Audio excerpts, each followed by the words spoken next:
G'day folks, Connor here from CW's Tech Reviews, back with another video, and today we're doing a quick look at Fortnite on the Galaxy Note 9. So without further ado, hit the like button and the subscribe button, and let's get stuck into my video. Let's go. This is going to be a quick video. I got this request from one of my subscribers, and their name is XShotJ, and they have said, can you upload a video? Fortnite on the Galaxy Note 9, please. So definitely can. And I'll just do a quick comparison as well as we're watching this game play through at my terrible abilities on Fortnite. However, when I tried this on the Galaxy S8 Plus, I was so disappointed. I barely even got to play the game and I was already frustrated and angry at how long it had taken.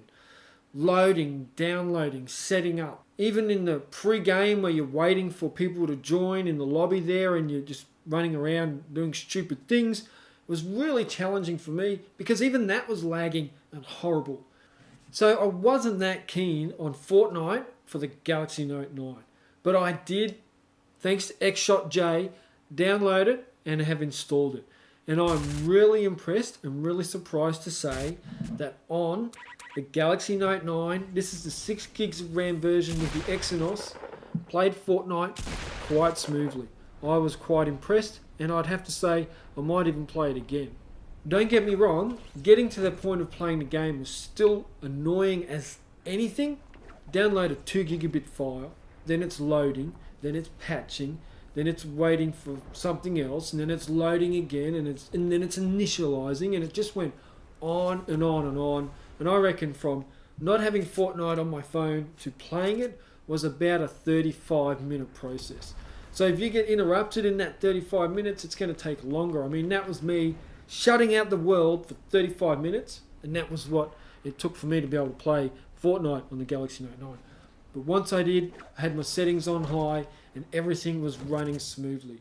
There wasn't really any skip frame rates that I could see.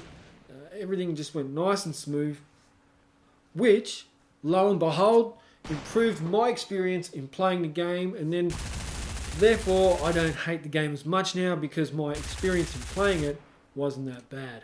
I wish Fortnite would get over themselves and just put it on the Play Store for everyone to be able to play, instead of making us go through that long-winded process of going outside of the Play Store. But, as you can see, everything is nice and smooth, but everything else, once it was loaded and playing, was really easy. And as you can see, I got my special outfit due to having a Galaxy Note 9.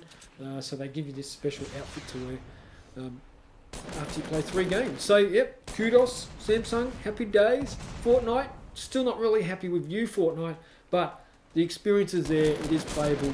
I guess you're just going to need a really powerful phone with 6 gigs of RAM and run it on low settings maybe if you don't have that powerful phone.